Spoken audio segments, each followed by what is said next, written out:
Okay, great.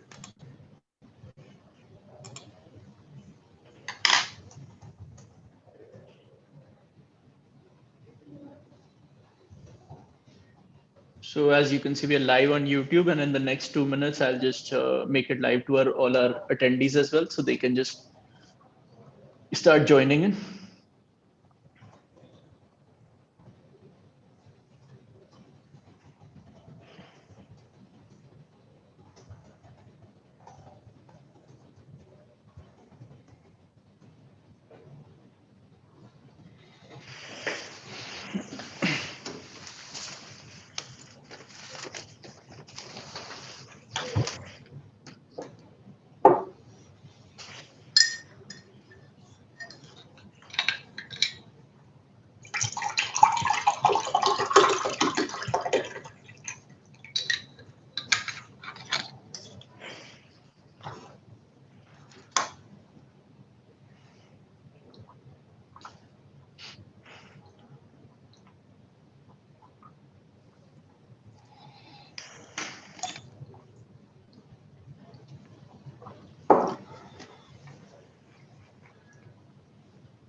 So we'll be going live in another 15 to 30 seconds.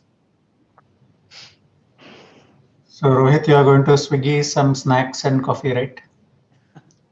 Kundan, get on it. Kundan, while I'm doing the introduction.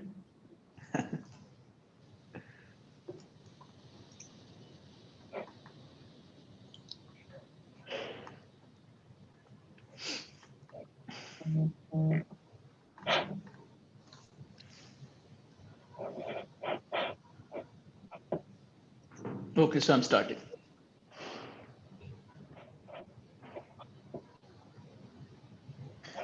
Good afternoon, everyone. Thanks for joining us for today's live session. This session is brought to you by the team at India's leading automotive events, Commercial Vehicle Forum, Two-Wheeler Forum, and Passenger Vehicle Forum. Today's session promises to be an absolute masterclass, given the fact that the speaker for today's session are joining us from some of the leading names of the industry, including L&T, Bosch, Siemens, IBM, Wipro, Here Technologies, you name it. And also given their experience, they're an absolute five-star rated faculty on IoT. They have all joined us today to help us answer your query on navigating the maze of scale, economy, and performance while implementing IoT and tracking solutions. So before we begin today's session, I wanted to take this time to especially thank our partner, Here Technologies, for supporting this session. Here, as most of you are already aware, is a location data and technology platform which moves people, businesses, and cities forward by harnessing the power of location. And by leveraging their open platform, they empower their customers to achieve better outcomes, be it from helping a city manage its infrastructure or a business optimize its assets to guiding drivers to their destination safely. To learn more about Here, you can visit here.com.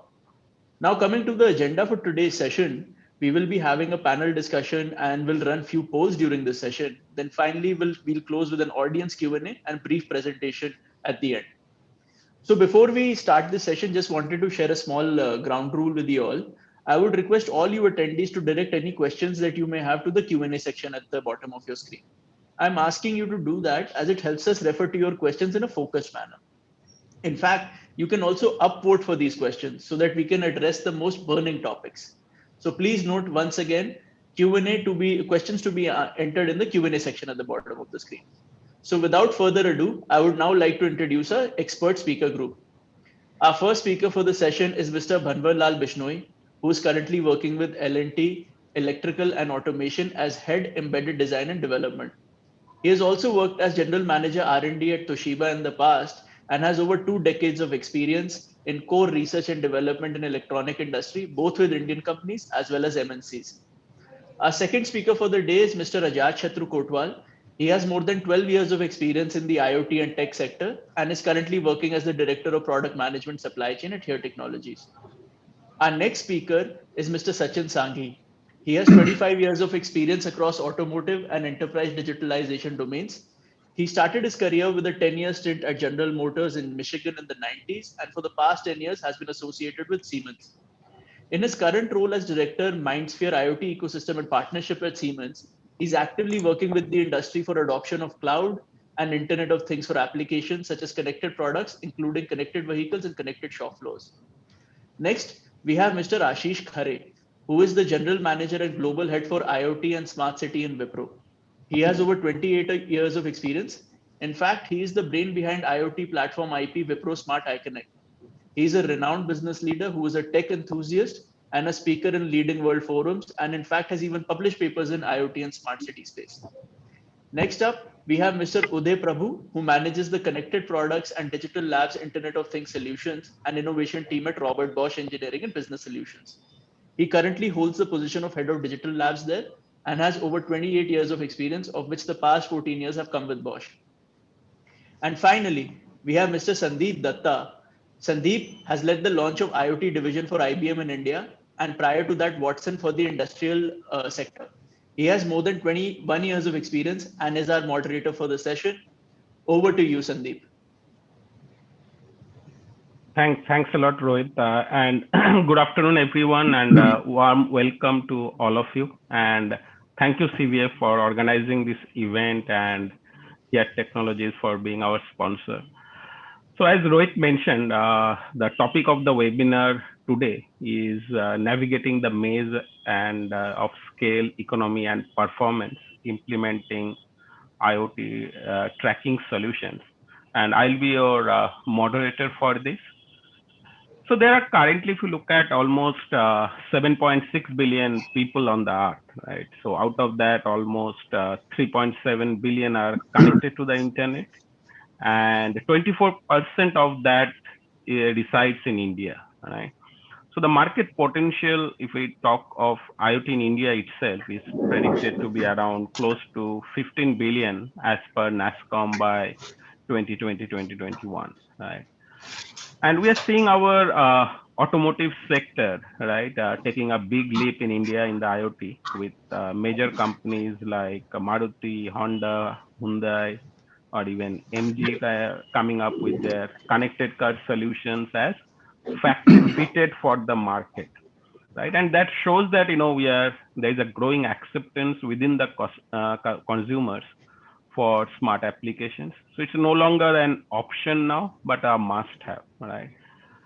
So what we'll do is that before we go to our esteemed panelists, so maybe Rohit, if you can just start with our first poll of the day, and while you put that question up, yeah, thanks a lot. Yeah. So this is our first poll of the day, and where we want you to come up with, because we have a mixed set of people. So have you already implemented IoT solutions already at your business? Now, while we get the answers, and I think in the next 30 seconds kind of thing, so I'll start with our first question for the panelists, right? So my first question is that how IoT is connecting assets and individuals for tracking and having an end-to-end visibility in this complex world with a secure network and without compromising on data privacy. So, and if you can further elaborate on, how can the problem of poor connectivity signals, right, which is, we face quite often in India, that can be addressed. So maybe Mr. Uday, if you can just take a shot at this question, and I would like to hear your perspective on this. Yeah. Thanks a lot, Sandeep, and welcome everybody. Pleasure being here. And as I was chatting with the other panel members, one good thing for IoT is that the commercial vehicles are right now running, right? So that's important. Unless the trucks run, you will not have any use for these tracking devices. So that's a positive sign. Also, is an important thing for the economy. So when we talk about tracking, I just took a small model of the truck. We are tracking a lot of topics, right? We are tracking the location of the vehicle. Now we are tracking the no, consignment of the vehicle itself. What is it that it is carrying? How much is it carrying? We're also looking at the health of the asset that it is carrying, right? Now, for example, now the COVID scenario is creating a lot of attention to the refrigeration aspects during transit of these medicines. Now, are we ensuring that this refrigerated content is refrigerated from point A to point B and it has not suffered any pitfalls during the time, which makes the vaccines actually no, irrelevant. Then, of course, you're also tracking the cost aspect of the entire truck, right? So this industry is extremely cost driven, right? The cost of fuel, cost of maintenance, cost of the various parts which are out there, health of this thing, no, and reliability of the truck going from point A to point B, in addition to the tracking of the consignment itself. So it's important to look at it from multiple angles, right? One is from the fleet which is owning the truck. No? Is he able to improve his CPKM, right? Cost per kilometer of transfer? Is he able to make no, adequate money? Is he able to use IoT to identify his pitfalls and his losses in terms of, say, engine performance or tire health or fuel efficiency, whether he's taking all this into consideration and he's not missing anything. So his cost per kilometer is lowest, right? That is from the vehicle owner's perspective. Then there is the driver's perspective. No, is he driving okay? No, is he ensuring that he's sticking to the right no, speeds? No, is he damaging the vehicle? Is he no, safe? No, and whether the vehicle safety translates to driver safety. That is another level of tracking. As actually in Europe, legislation is being introduced to monitor how much a driver is actually driving per day, right? There are strict labor laws there, right? Whereas we don't have much here. So there are bringing about the mechanism of having a trip recorder by driver, right? To see how much is he actually traveling. And then there is the consignment aspect of it, right? The consignment falls under multiple categories. I just need a consignment transaction report, right? How long did it take to travel? Were there any behavioral issues? Did it fall down? Did the refrigeration go off, right? And many such things. And no, do I need a trip record or do I need real-time tracking? That's a big decision to make, right? Because these are, say, covered devices. Vehicles are completely covered. It's a no, it's a metal box, so it's a Faraday cage for engineers. No, you know that no, nothing comes escapes the no, Faraday cage. So how do I communicate no consignment data which is inside, right? So there are so much connectivity issues which are nothing to do with the network, but to do with the way the consignment is fit into a truck, right? So in such a truck, for example, it's completely enclosed. So there has to be a decision process of do I need real-time information or can I push intelligence to the edge? So edge analytics of the devices becomes very important, of the IoT devices, that I connect all the information. I have local alerting systems, maybe a alerting system just informing the driver that refrigeration has gone down, for example, and enough data that is collected so that this can be used, for example, in insurance or as a record of nothing has happened. So insurance plays a big role in also adopting IoT for such things, right? So various factors. Coming to connectivity, network is of course expected to be patchy because the trucks go through multiple scenarios worldwide and through different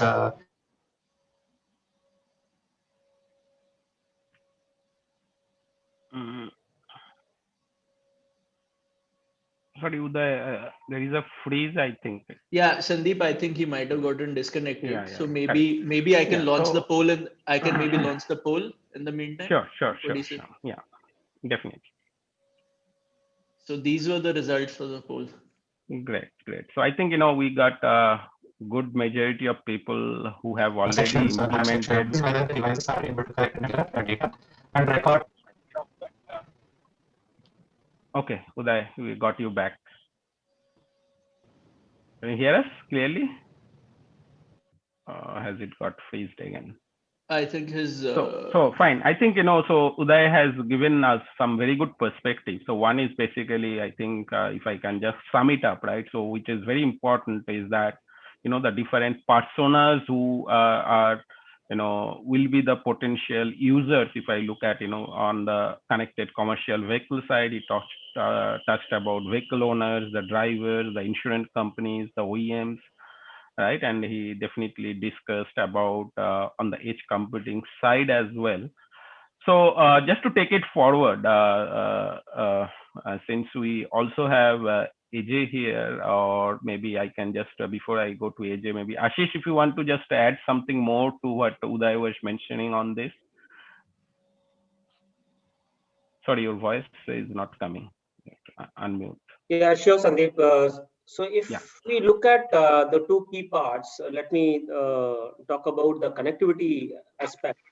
Mm-hmm. While there are the general physical aspects which are related to the way the goods need to be tracked and the position and location and other things, communication technologies also are undergoing significant transformation. So we are now getting into a age where we can choose communication options based on what and how we want to do.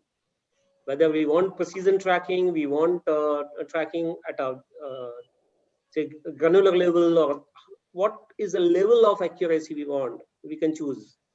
Communication options like V2X is getting adopted fast.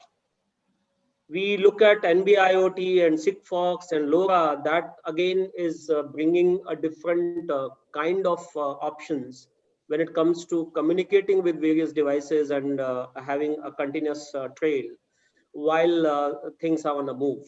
So it's not about status update alone. It can be on the move. In a cost-effective manner, things can be done. So adoption of these tracking technologies onto multiple use cases with better AI and analytics based outcome is going to increase, in my view, looking at the way communication transformation is happening. And 5G is also not a long way to go. It's already knocking the door.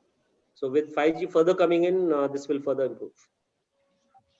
So Ashish, so who is actually putting the money in this space? Is it like, is it the OEM? Is it the insurance provider? Is it the commercial vehicle owner? So, as per you, who is actually looking at investing? If I look at just one area, maybe, we can, because Uday started with that on the commercial vehicle space. So what is your perspective on that? Look, so as much as communication is concerned, that is coming in shared network form. So either service provider or OEM. If we talk about Sigfox and LoRa, the OEM along with their partners are putting in money, and that applies to India very well now. Because Sigfox is rolling out their network fast in India. LoRa is already on the cards, and they are expanding to tier 2, tier 3 cities now. So these are more of OEM driven or LoRa alliance driven kind of things. But NB-IoT and 5G, of course, service providers have larger interest, and that will float many options for consumers to adopt. So within NB-IoT, there might be 2 or 3 service providers available in each country, so that people can choose their options based on service, and they can demand quality of service accordingly. Thanks, Ashish, for your perspective. So now my next question would be to AJ. So AJ, what I would like to hear from you, your perspective is that what is the importance of location in Industry 4.0, right? And how location can bring more efficiency and productivity, especially accessing GPS locations and other locations as some inherited risk, right? And it is what we have seen also in many of the things that it's not always very, very accurate as well, right? And we had some incidents also of data breach in the past. So how to ensure that the implemented solutions are secure, and especially, when you are looking at human tracking or workforce tracking, so there is always a concern that are we getting into the the privacy breach kind of a scenario. So what's your perspective, especially around this area? So if AJ, you can give your thoughts on that. Thank you, Sandeep. A very, very relevant question. So before I answer that, the fact that location is so ubiquitous, it's used everywhere. I think people don't even realize it. But a very simple way of seeing that is, if everybody has the latest iPhone and Android, every time you use an app, even if it is an app to brush your teeth, it asks for location. So that's how important location has become right now, because everyone and everything wants to know where you are. Right now, take that from the consumer space into the industrial space, where there is more money at stake, where there is more compliance at stake, where there is more liability at stake, and location becomes even more important, right? So in Industry 4.0, literally starting from the point where a good is manufactured somewhere inside a factory, you have to start tracking it to know where it is in order to make it efficiently go from manufacturing to distribution to final retail, right? And one of the biggest examples that we have seen is while doing this in Europe, in Americas, everywhere, is that when people start thinking about their supply chain, their movement of goods in terms of locations, the first thing they find is hotspots in the supply chain that they never knew existed, right? So the best way I can explain is with an example. We were basically tracking a huge fleet of cars for an automotive manufacturer. Right now, that's automotive manufacturer, one of the biggest manufacturers in the world, knows their supply chain. They know how the cars go. What they don't know is what happens to the cars as they are being transported and distributed and being finally, let's say, put in the hands of the dealerships. So as the cars on the move, right, they reach a port, and at the point of the port, somebody comes with the scanner in the hand and scans the car, and as per the manufacturer, it's in the port, it's onboarded. But when you have location as part of it, then you can see the car is not put on a container ship. It's literally sitting on the port for 4 days, 5 days, 6 days. In some cases, it even misses its container slot, right? So the ship goes away while the car is still there. Now, this is what happens when you start putting location into real-time data. Right. Another very important aspect of location is when you start tracking your supply chain, you can find out deviations, right? So, right, Uday was mentioning in the beginning, there is deviations in condition. So, what's happening inside the truck, if the good is damaged, etc., etc. But what happens if the truck that is supposed to carry your goods is deviating from a path? Right. So instead of going through a certain city, a certain state, for some reason it's deviating. So because you add location in the mix, the manufacturer, by the way, the manufacturer who's always transporting the goods has the least amount of control in the supply chain. And because of location, he knows where his goods are. So this is what location does. Location gives a manufacturer, a shipper context about where the goods are going. And as and when this keeps on happening more and more and more, machine learning comes into the picture. So a shipper can proactively say, I know these are the hotspots in my shipment track, in my shipping lane, and I know how to avoid them, right? So this is where location really comes in.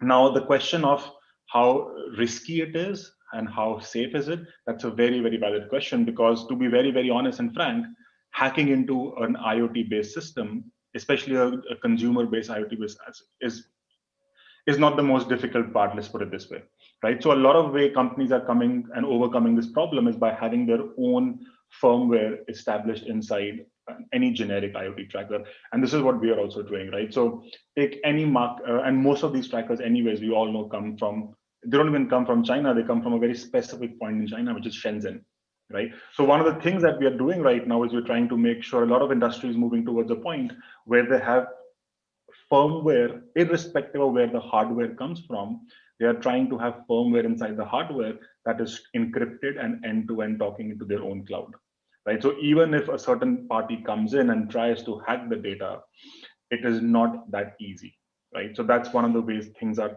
people are trying to overcome this problem. And in terms of people tracking or workforce tracking, now unfortunately or fortunately, COVID has sort of taken the fear out of a lot of people in terms of personalized tracking. And I know it's not a big concern in APAC for sure, but here in Europe, a lot of people were not willing earlier to have their location tracked, right, because of privacy concerns. So right now what's happening is, I think the people are getting educated about the fact that you can track your location and still have it anonymized, right? Somebody can track you but still not know who is this person, which I think is another good way of telling people. So in a lot of cases, we're actually telling companies, we're telling workforces that the overall combined benefits of tracking a workforce anonymously is much more than somebody breaking in and stealing their identity, because the way data is stored is anonymized, right? So that's one of the ways we're trying to overcome this. Education is extremely important, because I think a lot of people still, for very rightful reasons, associate sharing something from their location, from their phone, with personal identification. So I think education has to be the key here. Correct. No, I totally agree with you. And I think that's the way I think we are also moving forward on this, right? So, and slowly that concern on privacy breach is moving, because anyway, I think that data, knowingly or unknowingly, we are already sharing in various ways to various providers, right? So, and if somebody can, come up with something that, okay, I'm taking it willingly, I think, we are now more educated enough to, adopt that as well. So thanks a lot, AJ, for that perspective. Thank you. So let me again go back to Sachin. And Sachin, my next question is for you, and maybe Ashish, you can also join in as you after that. So data generated through this IoT tracking device, right, is mostly unstructured at the outset, right? So, and we hear a lot of around that volume, variety, and velocity, the 3 V's we call it, right? Mostly associated with the way that data gets generated from the IoT. And now if I combine that with the big data with IoT, it adds another layer to derive the effectiveness from the IoT solution, because otherwise, and that's how you get the value out of it, right? So how to leverage that, that we, and why it is important that we, the data streaming that is happening from the IoT along with, the big data, and then, derive the value of it. So what according to you is the most critical factor for that? Yeah, sure. Thank you. Thank you, Sandeep. And it's a pleasure to be part of this discussion and this panel. You do bring up a very important point about the volume, variety, and velocity, and having all of these combined is really what gives the most value to how you use that data. And there are various solutions available on how you deal with this issue of having a large volume, variety, and velocity, right? So it essentially, if you see, it boils down to a build versus buy conversation. A lot of the ability to handle this can be built, but as a user who wants to apply this, want to use this data, apply artificial intelligence, big data technologies, you have to choose till what extent are you going to invest in how far back you're going to continue to invest. You can build a lot of these different protocols into one platform yourself, or the other a way of dealing with this, if your focus is on getting the different streams available for you to start applying tools immediately, then one should look for certain kind of platforms. Today there are many platforms available that provide you with a variety of standards that connect to industrial edge devices. They give you out of the box security standards, right? We're going to discuss about it more. These platforms also allow you to incorporate seamlessly other systems where you have previously collected data, for example. So it could be your historians on the shop floor, or it could be the legacy device, or a conjunctive system along with it. So these are some of the characteristics or points that become very necessary to handle in terms of the critical factors. And now when you put all of these different protocols together, you also need to have an ease of scaling up and scaling down both. Because as you embark on these IoT journeys, there will be situations where you need to scale up for some time, and then once you have the solution, you scale down and you then deploy horizontally. One also needs to start looking into this is how are you integrating with future needs? Like AJ just mentioned, now there is an anonymized location that is available. So these may again be different types of data that is coming in. So how do you do this? How do you protect yourself for the future needs integration, right? So lastly, I would say that one good way to deal with it, I always talk about with a lot of people in the industry. I talk about it is that it's better to start with a small scale pilot usually. So when you deal with combining different streams of data sources, it's not a bad idea to discuss with your teams, with the ecosystem, with the suppliers in the industry, and put all these maybe 4 or 5 top different streams together, combine them, get to understand how the data flows, and then how easy it is, what needs to be done to the data, so that you can start applying the big data techniques. Great. Yeah, I think I totally agree with that. So before I move to Ashish, so Rohit, can we run the next poll as well?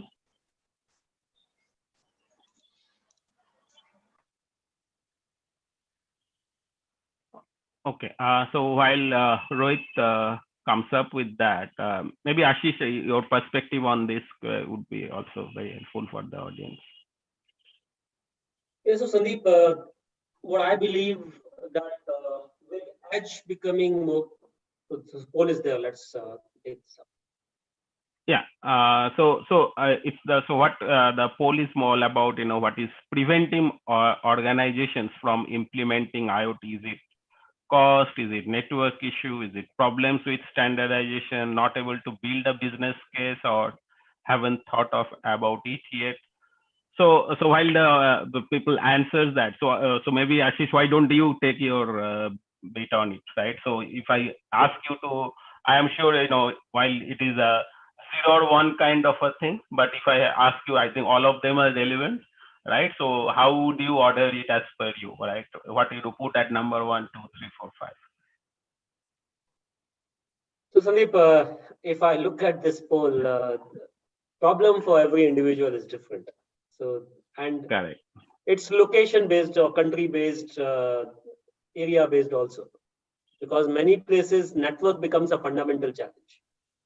And that's an issue in most of the countries, not just India. So it's not that we have perfect connectivity in Europe and US. There are challenges. Although we may have challenge in metros as well, they may have challenge in outskirts. That's the only difference. So location perspective is the key here. Now coming back to the point which we were on, edge is growing big, and edge capabilities in terms of AI, in terms of analytics, is going big. And that means that we can apply 3Ds to data and then see that how that unstructured data is chosen and taken up. So discovery, of course, is the key. So discover, decode, and discard. Now, if we apply that, and this adoption is increasing with time, so we can curb some of the data which need to flow. While in case of a tracking, time series data is important, and in many use cases, this has to anyway flow, whatever the edge analytics or AI you apply. For multiple other historical and other analytics, or say trip playback kind of applications. So use of big data, of course, is a thing which has to be evaluated properly. Depending on the volumetric an organization is looking at, they can choose whether big data is the best option for them in this scenario. Because unstructured data handling in a standard databases comes with its own challenge and cost both. Correct. No, if I put my perspective, I think, we get more value, right, when, we add, big data into the data that is coming from IoT kind of thing, rather than trying only to build some value only from the IoT data itself, right? Because that is basically I'm getting something, which is real time, whether it's an asset, whether it's a machine, whether it's a car or whatever.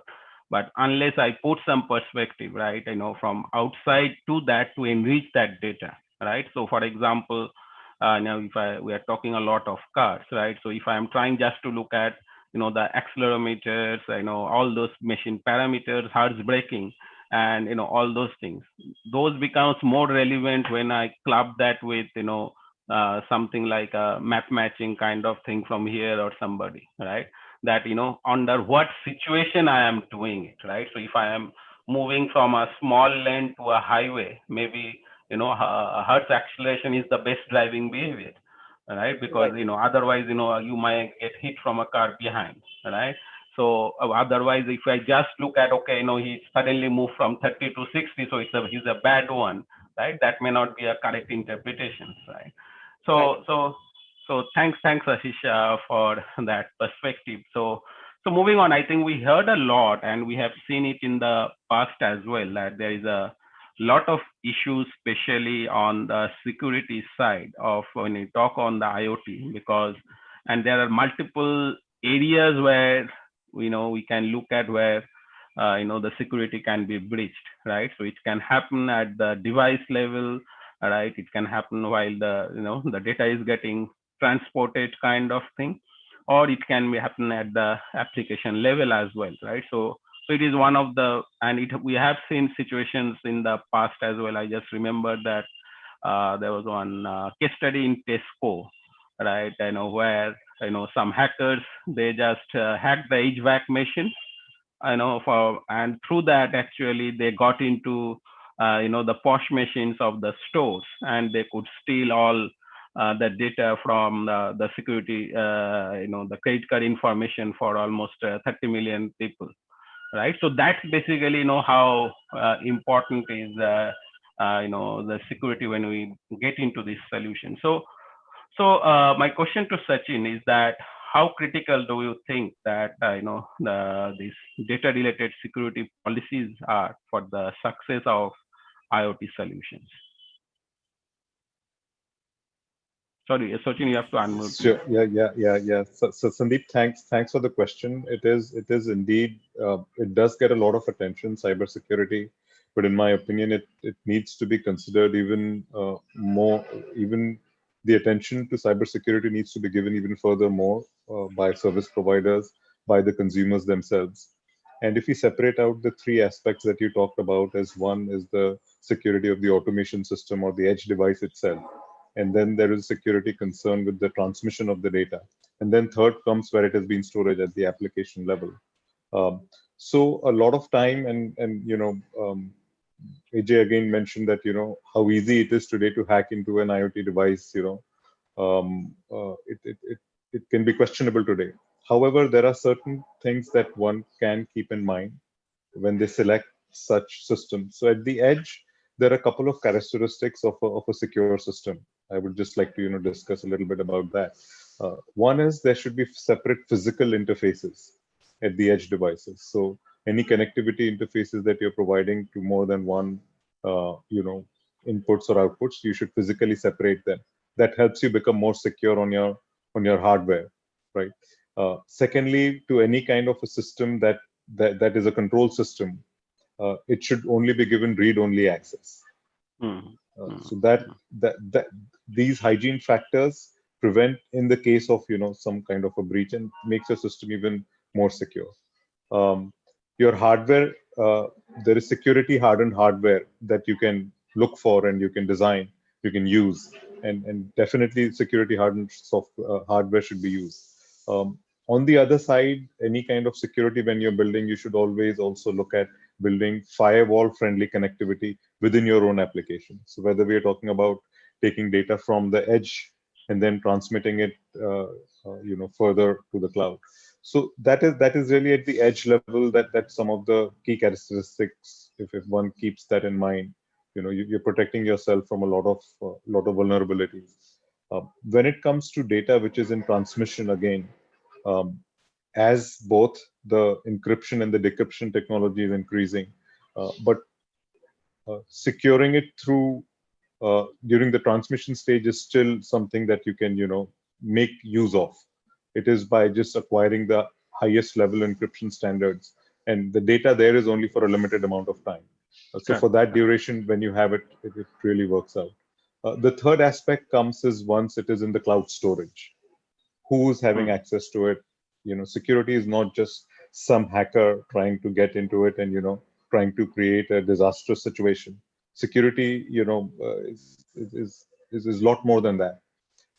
So there is a discussion, there is a narrative in the industry that if I am the consumer and I have a connected vehicle, or if I'm a fleet owner and I have my vehicles or my supply chain, who's owning the IP?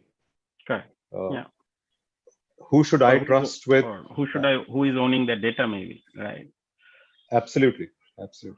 And who should I trust with it? Who do I as a consumer feel is the most trustworthy party that I would say that, okay, you can have access to my location because you're giving me a safe operation of my supply chain or my personal vehicle.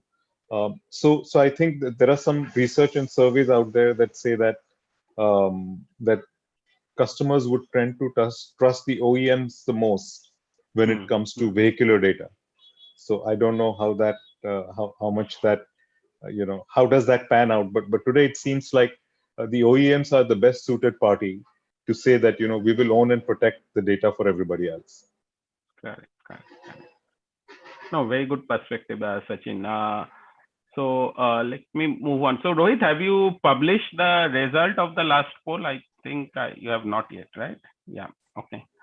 So great. I think we got a very, very mixed answer. So Sachin, why don't you take a call? What according to you on this, and then maybe we'll go along all of our panelists as well. So yes, which one you would have chosen out of this? Yeah. So Sandeep, I would choose not being able to build a business case internally because most other things are solvable and have been solved. Correct. No, I think that's I would have also chosen that primarily because I think many times we have seen that especially with this POC thing, right? People just start to do right, okay, let us start a pilot, but without a goal, right? Let me connect some assets and see that and it is becoming very easy to do that, but the challenge is happening is that because you have not identified the business case, you have not identified for example who is the target audience or the persona for that, who will be consuming it, and is it that valuable that he's ready to pay for it, right? Because we have seen that for example in connected car scenario, one OEM in India, they launched first, and one of the use case they came up with is that like find your car.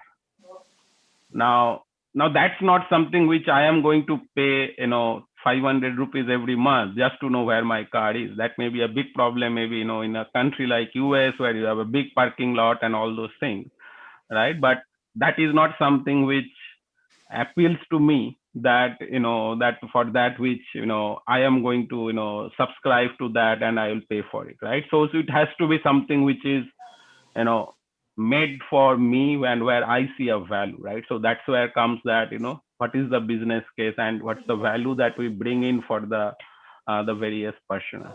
So AJ, what's your call? Which one you would have chosen?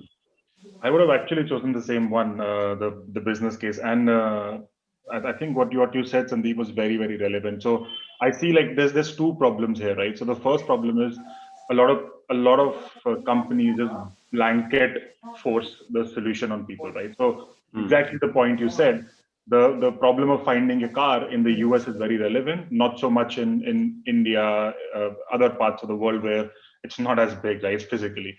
The other part is even the people who are trying to implement IoT in their own factories, they, I think, sometimes sort of don't go beyond what is the value of just tracking a specific asset, right? So a lot of time I hear the questions, I don't want to put a $50 asset tracker on a $10 asset, right? But the point is always, it's not about tracking the $10 asset, it's about tracking what happens when the $10 asset carrying something that's more expensive gets lost. What happens when you can't find that $10 asset in time and your shipment has to be going out, right? So these are the things I think that have to be also taken care about on both sides. So it's targeted use cases for the customer based on their needs, on their location. And on the user side, I think it's also very important to understand that putting IoT into one asset or into one workflow impacts a lot of other things, right? It's a ripple. So I think it's a problem. Again, we keep on saying it's an education problem, but it is an education problem, right? Because it's now coming into so many different regions, right? And this is what happens to every industry initially, right? Exactly. Yeah. No, thanks a lot. Thank you, Ajay, for that great perspective. So, Howard, I will bring you in. What's your call on this?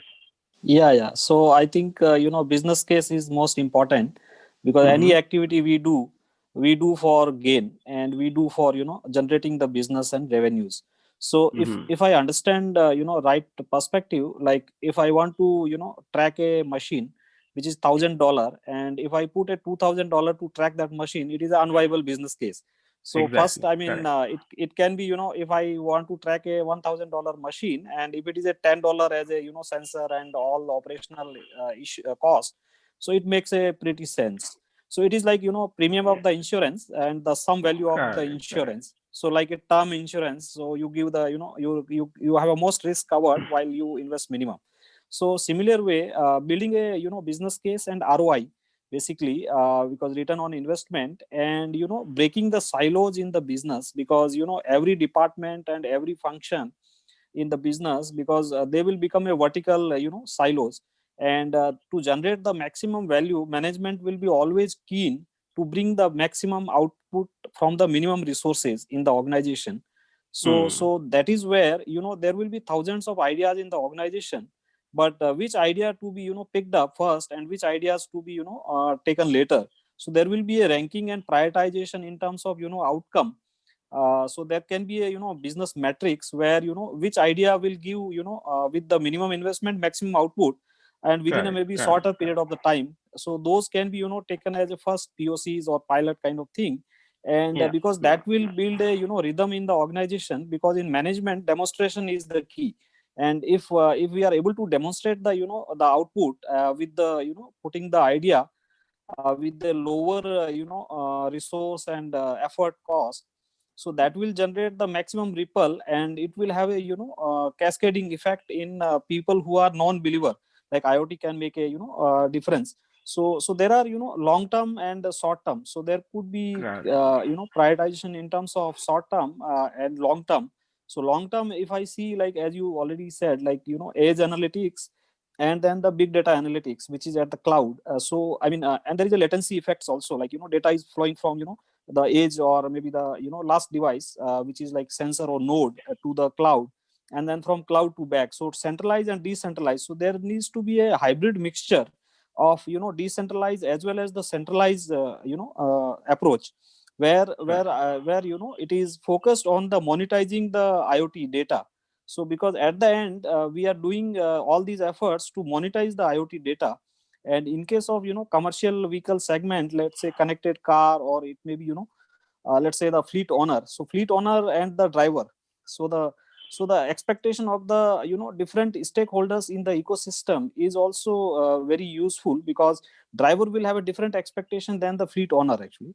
And sometimes it could be in the they could be in the conflict also. So there is a like every stakeholder should find a value, then that is a sustainable in very long term. And for piloting, there can be some seed money in the organization, and that seeding can be done to demonstrate maybe small period project. But at the end, it has to generate the revenue what is expected, and it should be self sustainable, and it should bring even in the P&L, it should add the money back. So whatever money is spent, so P&L should get money back. Exactly. Yeah. And I think, somewhere, like sometimes we tend to overdo things as well. I'll just give you a couple of examples, right? Like, I know there are few organizations in India who are coming up with something like smart fan. Okay. It sounds good. Okay. Yeah, you can use your mobile to start your fan, make it, but if I have four fans, one from Havel, one from Compton in man, are you thinking of me as a consumer having four mobile apps to control each of my fans, and then another set for my AC, another for my telephones, or another for my televisions, so somewhere I think that while it's good to ride on the tide, but we have to also look at the value that we can bring in on the table for the consumer, because I may use it at the once or twice, but ultimately how much time I will is it more okay to go to and switch it on and off, or rather finding that mobile app that Havels have given me. Yeah, Uday, I think you would have some story there. Yeah, I think the topic of business case has to be looked at it from the ecosystem point of view, right? No, let me take up no, a topic that is less talked about, infrastructure, right? So you're going from point A to point B in a commercial vehicle. The business case for an enterprise is how can I go from point A to point B in the least amount of time, right? And this is beneficial for the enterprise. It's low cost to the truck owner, and of course, the economy moves faster. Now, this topic of infrastructure, let's take India for example, creates this point A to point B to be very far apart because no, the roads are bad, a lot of no, say tolls in between, and no, and time is therefore money.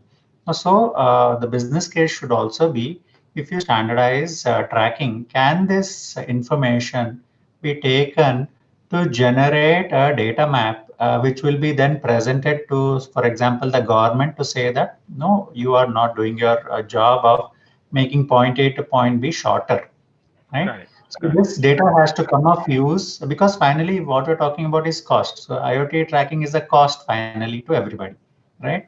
Especially except for those who are trying to sell it, of course, right? So it's a cost for the truck. It's a cost for the enterprise who are wanting to track it. It's a cost for the final end product, right? You're bumping up the cost. And if this is not used to tackle the problems, right? For example, infrastructure causes damage to your truck. Infrastructure causes a loss of time. Infrastructure causes an issue to your equipment because it has to go through those bumpy terrain. So if this information is used, if this is used in a way that will impact the transportation sector, improve the infrastructure sector, then there is a business case which the government also can look into. Insurance can also pitch in. So it has to be thought of as a broader ecosystem. Otherwise, there is one enterprise who is breaking their head, trying to absorb the cost of this time loss. The trucker is going to add that cost to his segment. So finally, everything is going up. So it has to mean somewhere in infrastructure. Thanks. That brings a very great perspective to this. So I'll go back to Bhavar. So Bhavar, what we are seeing is that especially this COVID and post-COVID kind of a situation, if I may say that. So more than 50% of India's corporate leaders believe that now that IoT to be more imperative for them to be digitally fit, right? But at the same time, we are seeing that in the organization we have disjointed silos kind of still exist, right? Processes where we are still doing a lot of manual entry of data. So how can these disjointed silos be connected so that we can deliver scale and efficiencies of IoT? So Bhavar, if you can just give your perspective on this. So I mean because the data generation first is like the architecture where like what is end outcome which we are targeting. So I mean it is like top up and bottom down, both approaches needs to work together to bring the best sweet spot in terms of breaking the silos.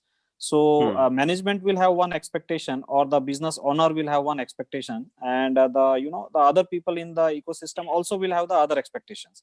So how all these dots can be joined together to derive the best value from the problem.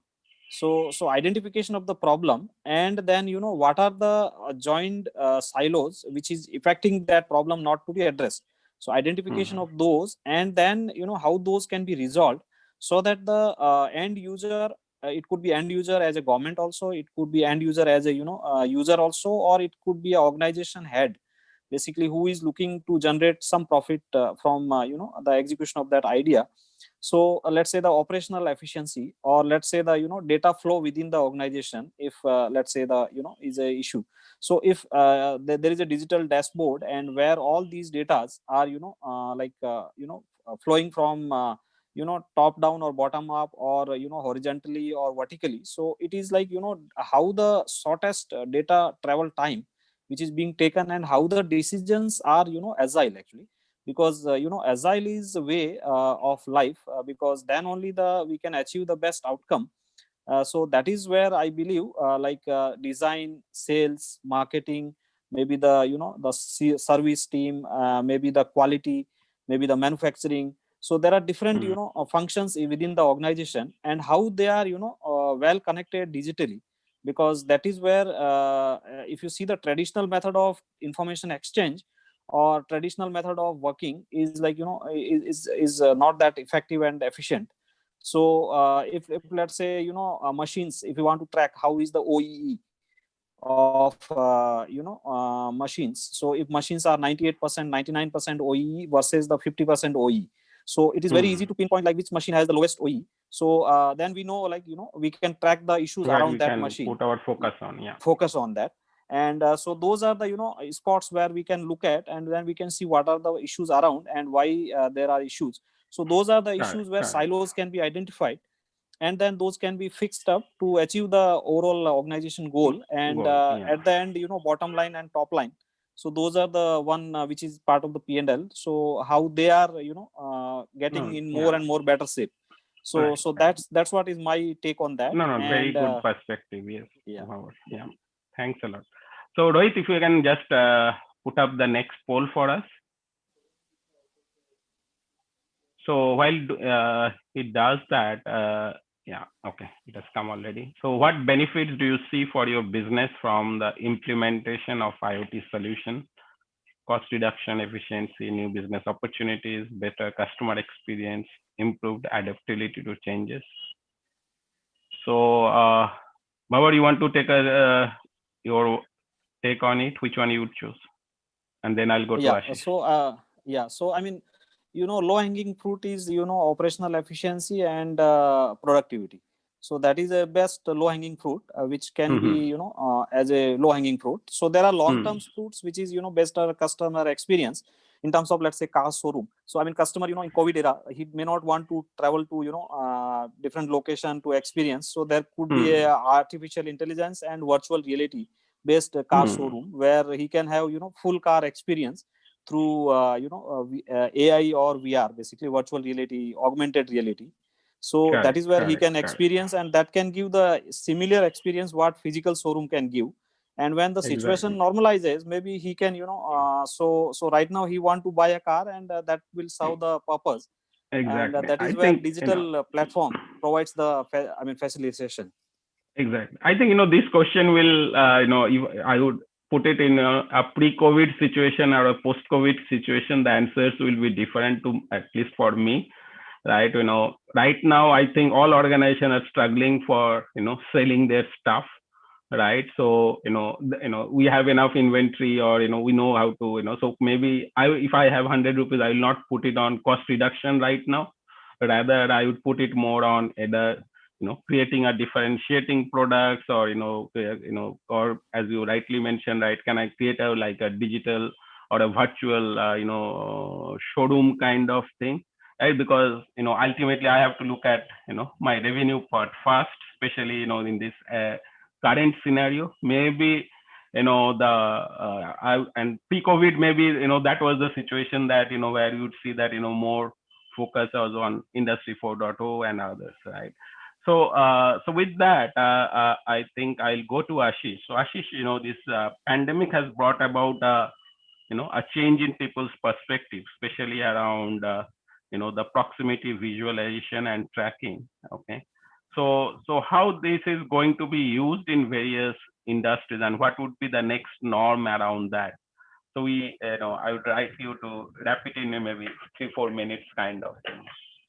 Sure, Sandeep. Let me be quick on this. So, COVID, in my view, from that perspective, is the blessing because it has changed people's view towards some of these tracking and locations data and other aspects. So, it's rightly said that necessity is the mother of invention. So that's where the invention has happened, and people have accepted largely. So anonymization, of course, is one of the things which people were not so much worried about earlier. But everybody who's looking at location, proximity, and tracking kind of things, they are looking at anonymization as a proposition, as a part and parcel of the solution. Correct. This contact tracing and social distancing kind of things, which are the core of COVID response from a technology perspective, are basically enabler for this because if you want to do effective contact tracing, you need to have people tracked. And that's where applications are launched at country levels and enterprise levels. So like at Wipro, we have come up with Health Cover, which is to take care of complete employee safety, including tracking within the campuses, which takes care of social distancing, local as well as long-term data, then contact tracing, then various other aspects which are not limited to distancing violation, but also from a perspective of which zone people have visited. Because ultimately in a premise where multiple number of people is high, you need to have that aspect also. So proximity is one is short term, but people passing by the same work area is another.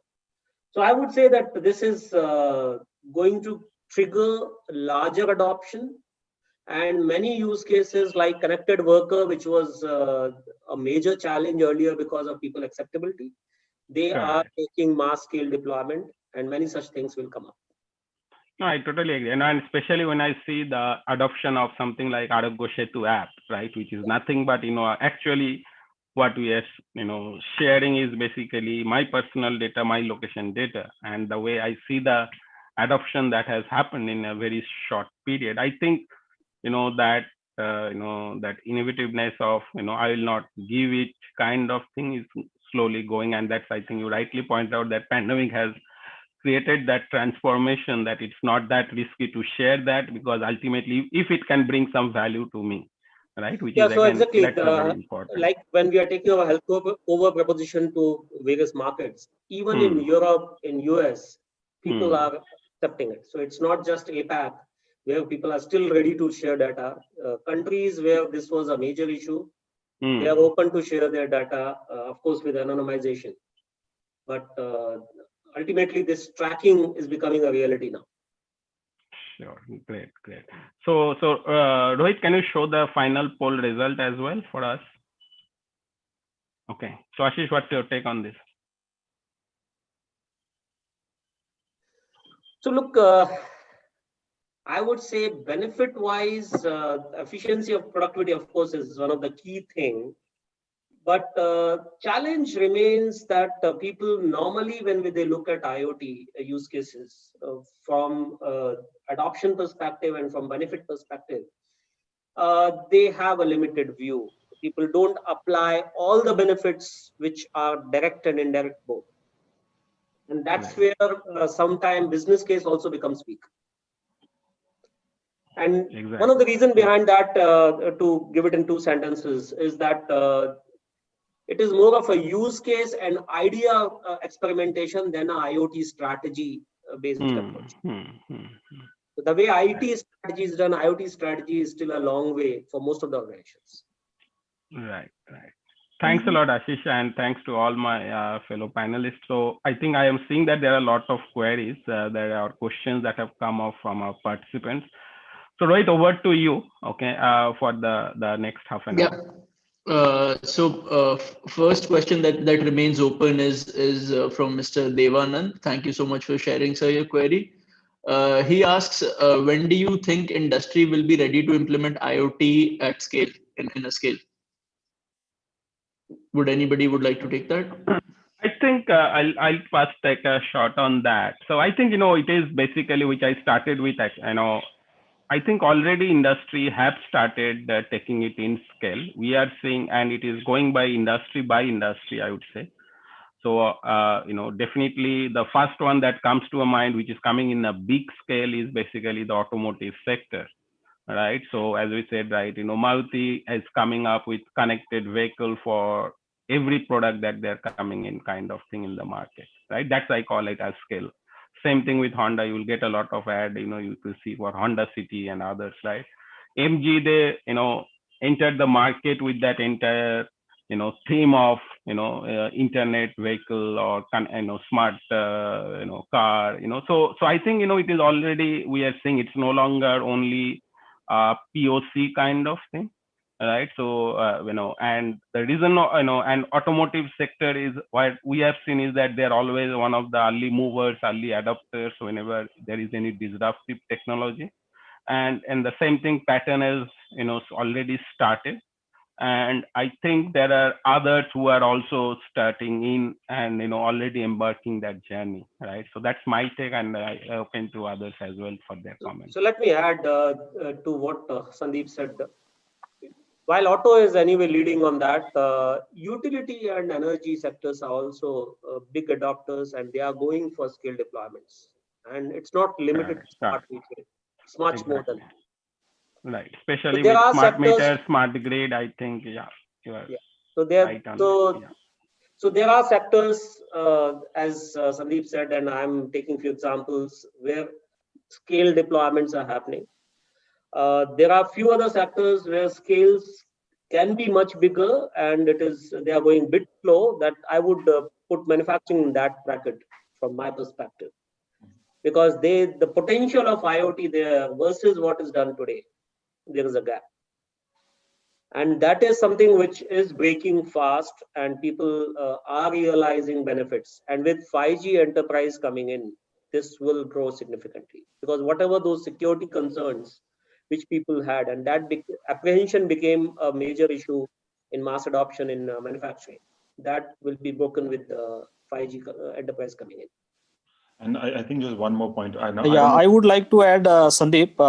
I would like to add one more aspect. Sure. Like, automobile has been always at forefront, like Ola, Uber are the live cases, use cases where the IoT has been deployed in a very, very, exponential way, and they were early adopters. But at the same time, there are different segments like, railways, there are different segments like electric utilities, like smart grids, or agricultural, the smart farming, or there are, smart water, actually, like water systems also, like water distribution, also smart metering, and various kind of platforms which has been deployed, and, they are at the forefront.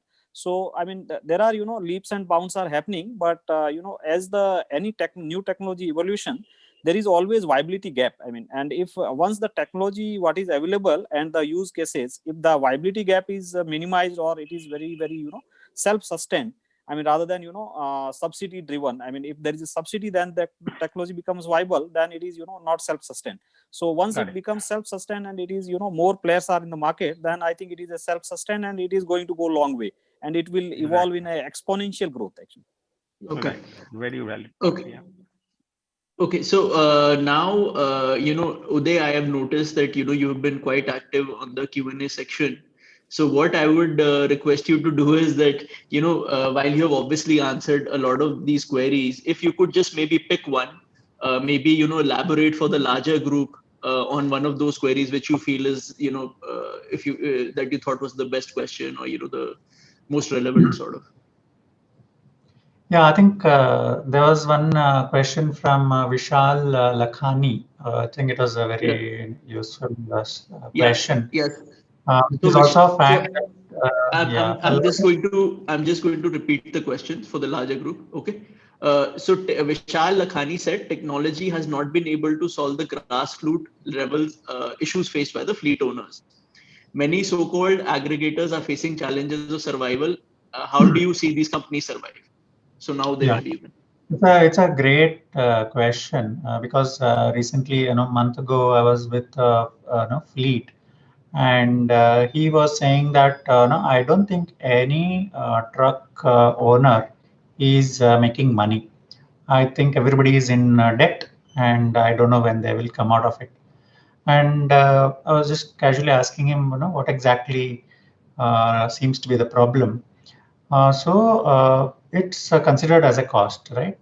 Transporting the goods is considered as a cost, and so they're beaten down significantly.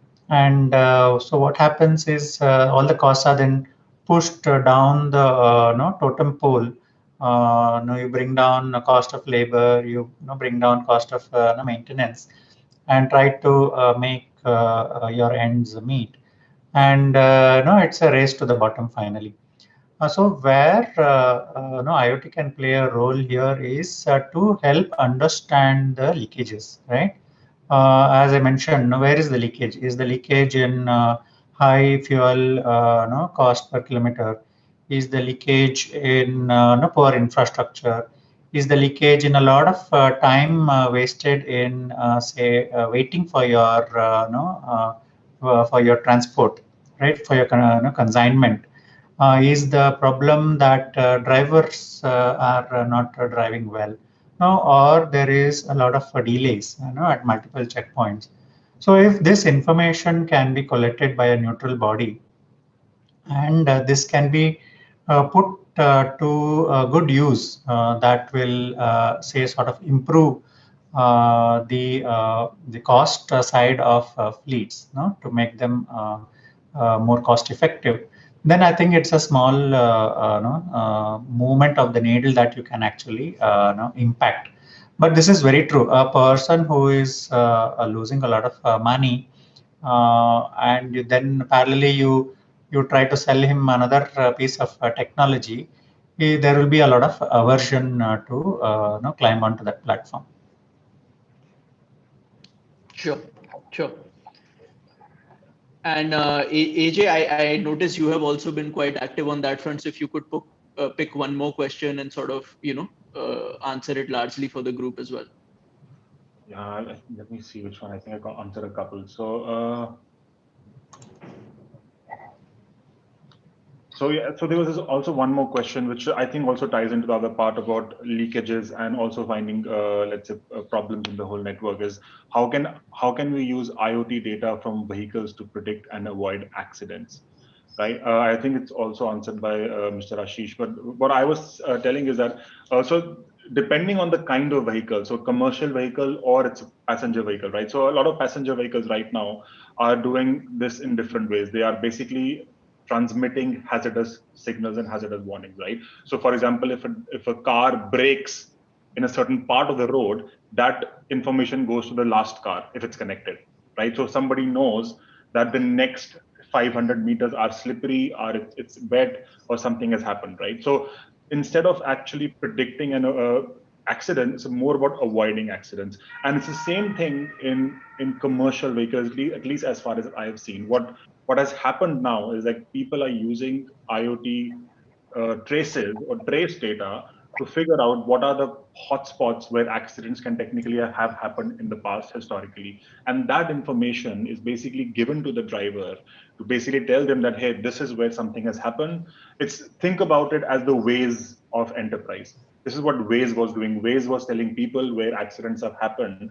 And this is what we are doing and now bringing it to the commercial vehicle side to tell people this is where one accident happened. So people become more proactive. And instead of predicting accidents, we are avoiding accidents. Okay, great. So I think we've answered most of the queries in terms of direct answers to all of those questions. So I think we can now move on to the AJ, you touched upon the location aspect when it comes to IoT and the importance of it. So if you could shed more light on that with, in terms of your presentation, if you could sort of start with that. Perfect. Thank you, Rohit. I'll get my presentation online. No worries, no worries. And this is just for the audience in case you feel that, any of your query, or if, you'd want anybody to specifically answer and you weren't satisfied, feel free to, shoot me an email. I will, definitely connect you with the relevant person, and, you can definitely get that.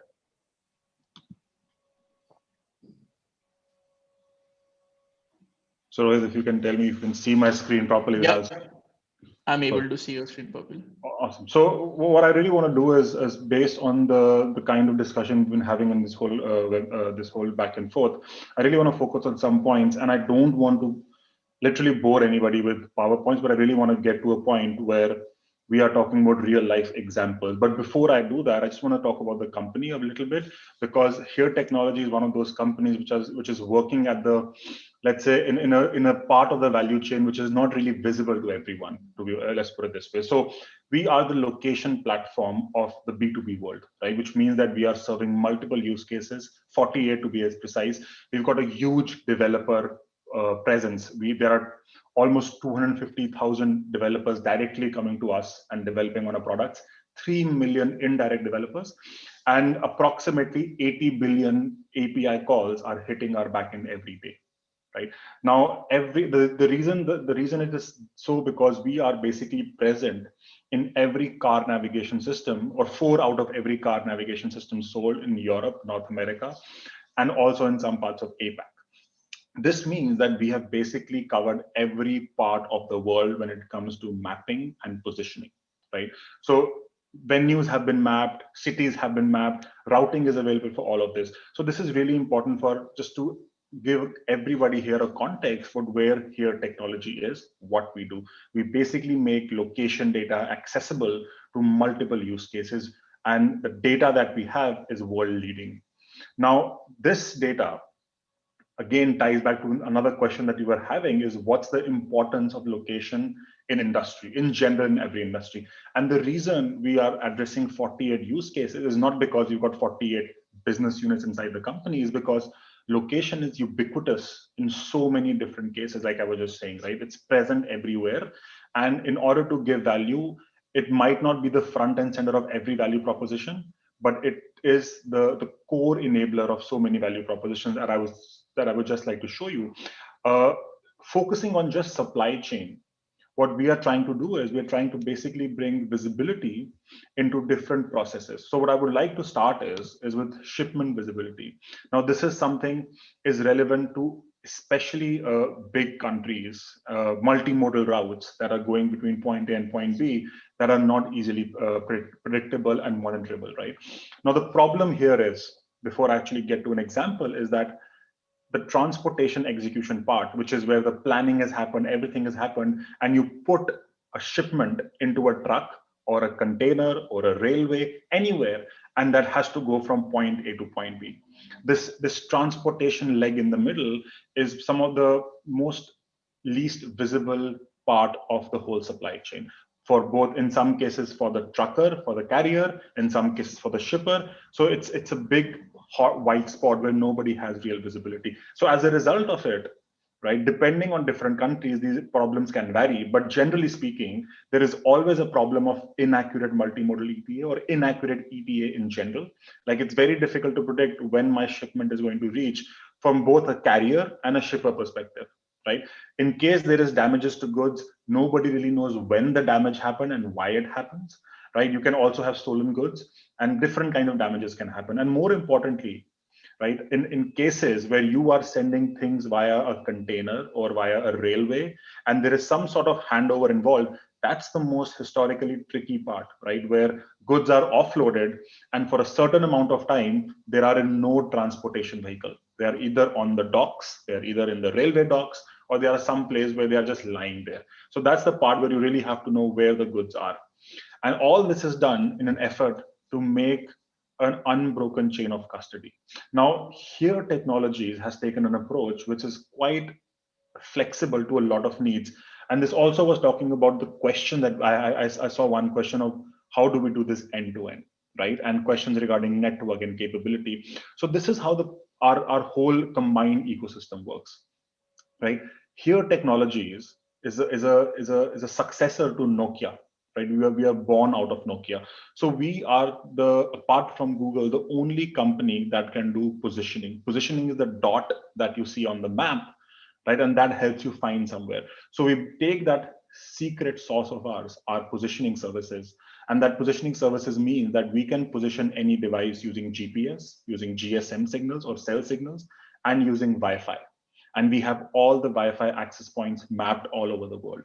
So we put that firmware into a sensor, into any sensor, right? We connect it to our platform, which is a real-time tracking platform, and it is connected to our other location services. And we make that accessible to developers or system integrators as APIs, or to an end customer as an end-to-end solution, right? Now, the idea here is we want to give a customer complete flexibility in order to implement it, because every customer has their own requirement. And we still don't want every customer to build a customized solution. So we call it the 90-10 solution, which is we bring the 90% of the solution to the customer and 10% is customizable. That makes it financially more feasible. Now, what I want to quickly do is to tell you how the here advantage really works and how it is working in a specific customer example. So we've got the best in class ETA because our services is built on ETAs. We are the ETA engine every time you get into a car and you put a destination that your car has to travel to, right? We also have the best in class positioning because we are using Wi-Fi, GPS, GNSS, and also cell signals. Now, the other part that we have is the ecosystem. So we are working with IoT partner networks based out of different parts of the world, and our own ecosystem, which is our location services, our developers, etc. And we bring what is required by the customer. So tomorrow, I can go to a customer that says, I need a $10 tracker. And I can also go to a customer that says, I need a $100 tracker because I need to track temperature, humidity, tilt, etc., etc. So we've got a hardware for every user need, right? And then we are selling tracking as a service. All of this is tied back to the question that you were answering. What is preventing IoT from taking off? And cost and business cases, and they're all linked, is one of the major questions. So one of the things we're doing to take away the cost is we are giving tracking as a service, right? Nobody has to pay for the hardware. What we do is we give you a package as a pay as you go. So you pay us a certain money and everything you get from us is on a lease. And then you give it back to us at the end of the lease. So this is all done to lower your total cost of ownership, because it's acknowledged that this is one of the bigger problems here. Now, to see how this works in real life, let me show you a customer example. Actually, we are helping customers, one of the biggest FMCG customers in the world, to get perishable goods to the market in time. And this is done in very, very simple 4 steps. We attach our low powered, really, because these are FMCG goods, it's literally toothpaste and toothbrushes. So nobody wants to put an expensive tracker here, right? We are putting trackers worth $20, $10 on assets, on containers that are carrying thousands and $1,000s of goods, right? Once we know where to put the tracker and which part of the shipment to abstract, then we start making, and this is applicable for everyone. We start making different geozones or different parts that are monitored for the shipment. In India, they could be different state boundary crossings or different ports or different warehouses, anything that the customer wants. Once this starts happening, a real-time meter comes up where we tell the customer about, or notify the customer about any deviation from the ETA, or if any sort of damage as specified by the customer has happened. Now, this could be a driver being late, a driver being deviated from the route, a major ETA deviation, or in some cases, a temperature fluctuation. Everything depends and is configurable based on the use case. But the step is always the same. You attach an asset, you manage the sites, you get notified for any sort of exceptions. Now, the other thing that is really important here is people were mentioning that they want to see IoT implemented so that they can measure efficiencies and the effect of implementing IoT. Now, let's be very clear, it's very difficult to measure productivity and efficiency. It's not something that you can do with a maths formula. So what we're also helping people is helping them get better at calculating their efficiency. So the last and the final step is we actually tell companies, irrespective of the company, irrespective of the route, of what is the bottleneck in their logistics, right? And a very, very simple example is here, right? This was shipments being transported from North America to South America. This company has been doing this for 60 years, right? And they know there were problems. However, when you start putting IoT in the picture, then you start seeing where is the problem, right? Which is very, very important. And at that point of time, who was the carrier and who was the person responsible for transportation, right? And this can be put across even for fleet owners. Like fleet owners can see why their fleets are not performing properly, right? Where are the points where my fleet is stopping unnecessarily, and where is the point where my fleet is not performing as expected? So we help to get efficiency and marketing KPIs allocated, right? It's very important to understand where efficiency is coming from. Now, this is about tracking the shipment. Now, another very important aspect is you take the same technology and you use it for tracking mobile assets, right? This is anything that is from a truck to a reusable shipment or a warehouse asset or a field asset, even workforce, for example, right? All of these are mobile assets and they require a different kind of IoT solution, a different kind of connectivity solution, right? But it's still a very, very valid problem to solve for mobile assets. Now, lack of traceability and utilization, and unknown utilization is one of the main problems here, right? You have to know where your assets are going, whether it's a truck, whether it's a commercial truck, whether it's a container on a truck, right? You have to know where they are at any point of time, no matter how cheap they are, no matter how disposable they are, because what's happening is these assets are responsible for transporting your major shipment from point A to point B. You have to know where they are if you have to plan accordingly for your next shipment. Now, this is a problem all over the world that I have seen. A lot of people overcome this problem by brute forcing more inventory, right? So their idea about not having real-time visibility is, oh, I'll just get 50 more pallets or 10 more containers and it's still cheap. And that's the part where business cases also come in. So when everybody calculates business cases, it is also about estimating how much less of an existing asset you will use, right? And again, this is a very, very important example also. So let me give you how this works in real life with a real-time example, right? Glass manufacturing, and this can be applicable to anybody who owns a truck, owns a container, everybody, because it's important for distribution. So in glass manufacturing, anytime a glass is made or a glass pane is made, it is specifically transported in a equipment called a stillage. You have to have a stillage because you can't put a glass inside a pellet in a box. It has to be transported in a stillage. Now, when the stillages are procured, you only procure a certain number. And as per the shipment and as per the supply chain route, these stillages take the glasses and they're going to distribution, they're going to retail. So at any point in time in the supply chain, there are multiple stillages at multiple points in the supply chain. Now, for the planner or the dispatcher or the supply chain practitioner in the glass manufacturing company, they have to see how many shipments of my stillages or how many stillages I still have left in my factory and how many shipments I can guarantee next. Now, imagine doing this if you have no idea where your stillages are. The only idea you have is either through phone calls or tags, RFIDs, or even somebody updating this in the ERP. It's data, but it's not real-time or visible data. But if you have real-time visibility into it, you know for a fact that tomorrow I will get 5 stillages back or 5 trucks back or 5 containers back. I can then start optimizing for the next shipment.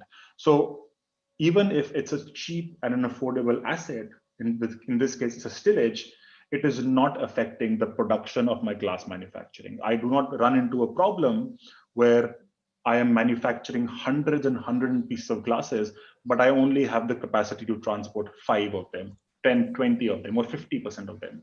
It's never going to run into that problem. So that's where we come in. We optimize for inventory using location, using real-time data. We increase the visibility indoors as well as outdoors, right? This is very important. A lot of time people think that you have to track, IoT tracking comes into when it's out in the open. It's really important to also figure out where an IoT device or an IoT asset is inside the warehouse, right?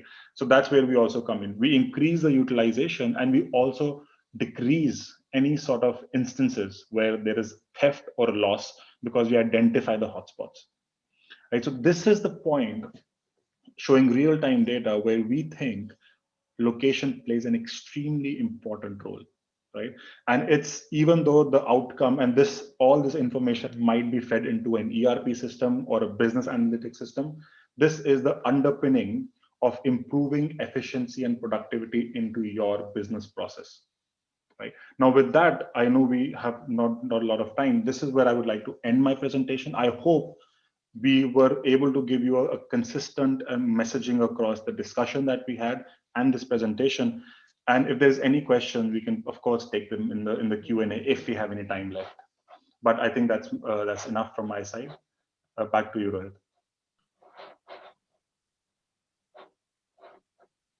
Rohit. Thanks, AJ. If you can just stop the share. I will just. Okay, thank you everybody for joining us for today's session. I want to first of all thank our speaker group for taking out the time from their incredibly busy schedule for this. I really appreciate your support. Secondly, I would like to, thank our attendee group for their inquisitiveness, a lot of the questions you raised. And like I mentioned, if any other queries you have, you need any help, please feel free to write. I'm happy to connect. Okay. And lastly, I would like to thank our partner here, Technologies, for supporting this session. Really appreciate it. So that's it from our end for today.